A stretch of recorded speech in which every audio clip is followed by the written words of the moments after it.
Michelle Grattan, Happy New Year to you. And Happy New Year to you, Stephen. And 2 days in advance, Happy Australia Day. Thank you. You say in today's conversation that Tony Abbott, in his Australia Day message, will repeat his commitment to amend the Constitution to recognise Aboriginal people as the first Australians.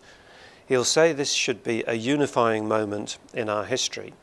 There's a few aspects I'd like to develop in all of that, but just taking one step back, why do you think he's doing it? Is it just to create a unifying moment? I think he is very committed to Aboriginal affairs and to doing whatever he can in that sphere.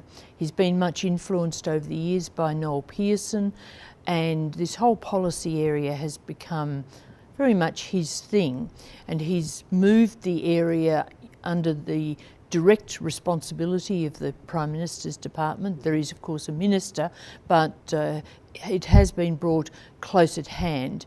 So that's the context.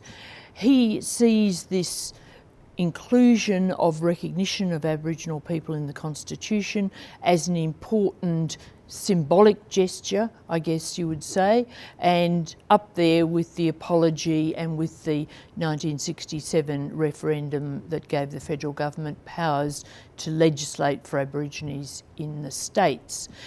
Symbolic, but also flowing on to practical things, just part of the general reconciliation and Aboriginal development project. Okay, thank you. Well, you say it's going to be a tough dialogue for the PM in this national conversation. What's so tough about it if it's important symbolism but doesn't of itself do anything? Well, the wording of the change is very difficult to get right, and there are many people in the Aboriginal community especially who will want that wording to go indeed well beyond symbolism into promoting Aboriginal advancement in some more specific way. And therefore, striking the right balance with the wording is a very delicate operation. The previous government promised this referendum. It set up an expert panel. That panel recommended very robust wording, and that wasn't able to get support across the political spectrum. So that is one difficulty.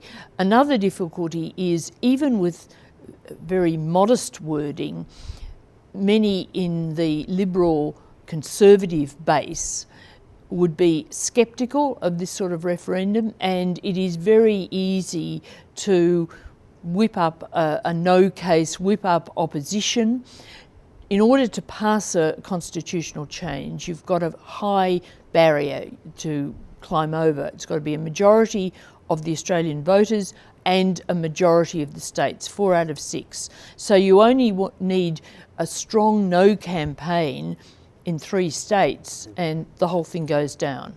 We've got a bad record on constitutional reform. And then there's the issue of, well, where do the words go? They could go into the preamble or a preamble, but in that case they can't actually enact anything, or they can go into the body of the Constitution, but presumably then they have to do something. Or both. Or both. Where do you think it'll end up? I think that there'll be a new preamble or a preamble dealing with this.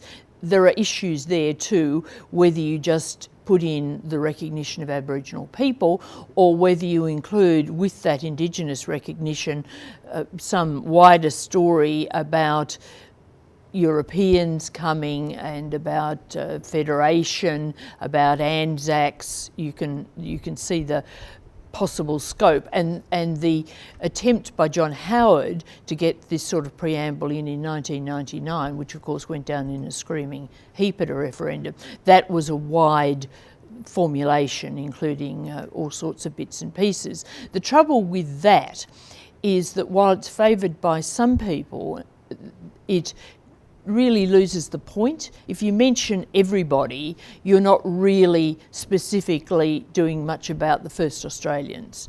It's just a sort of general statement. Now, as for the changes in the Constitution itself, the body of the document, there are 2 ways to go here.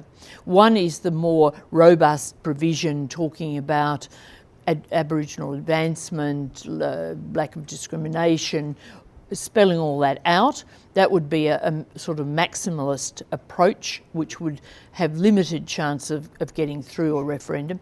The other is a minimalist approach, which would simply tidy up some existing provisions so that you removed discriminatory words that are there, and the government would be more likely to embrace that. Okay, so there's obviously a fair bit yet to be worked out. So this couldn't happen very soon. Do you think it will happen at the time of the next election, or will the government try to separate this referendum from a federal election? We'll see a draft of the wording by the end of this year. Okay. But beyond that, we don't know anything about timing, and I think the government itself doesn't know about timing at this stage.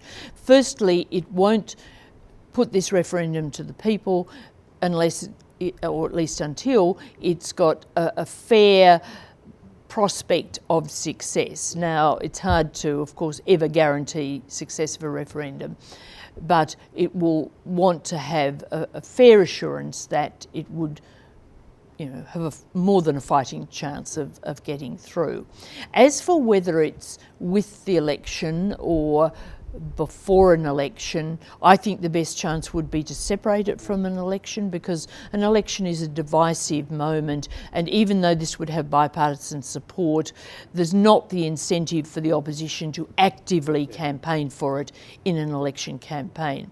I also think that Tony Abbott would be best to try and have a go this term, because even assuming he was elected in 2016, he might have a smaller majority, he might have more on his plate, more difficult issues.